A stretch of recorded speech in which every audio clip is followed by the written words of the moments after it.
वाईट पट्टी दाखवा.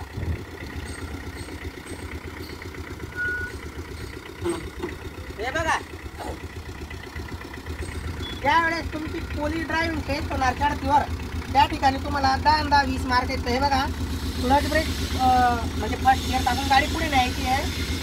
नंतर क्लच ब्रेक दाबायचा आहे आणि नंतर फक्त ब्रेक सोडत त्या रेषे जवळ आणायची गाडी. हे बघा, आता ती रेस दाखवा. हे बघा, ज्यावेळेस तुम्हाला गाडी पुढे न्यायला लावते त्यावेळेस काय करायचं आहे. हे बघा, पहिला गिअर हा चुकला नाही पाहिजे, चुकूनही तिसरा गिअर पडला नाही पाहिजे. बस गिअर कन्फर्म करून घ्यायचं आहे. नंतर हे बघा, क्लच हळूहळू सोडायचा आहे, ब्रेक दाबलेला पाहिजे.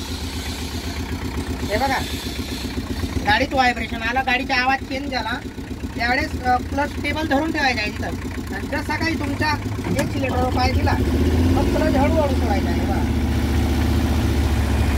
अशा प्रकारे तुम्हाला 10-20 मार्क जास्त. हे बघा, आज नाही का बघा,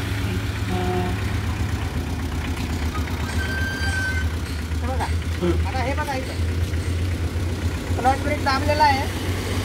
हे बघा, आता क्लच सोडला, गाडीत व्हायब्रेशन आला, गाडीची फायरिंग चेंज झाली.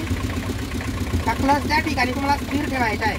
तो त्याला प्रेस पण करायचा नाही आणि सोडायचा पण नाही. बघा, फक्त ब्रेक सोडायचा आहे आणि ब्रेकवरच्या पाय एक्सिलेटरवर द्यायचा आहे आणि हलका क्लचवरच्या पाय उचलायचा आहे.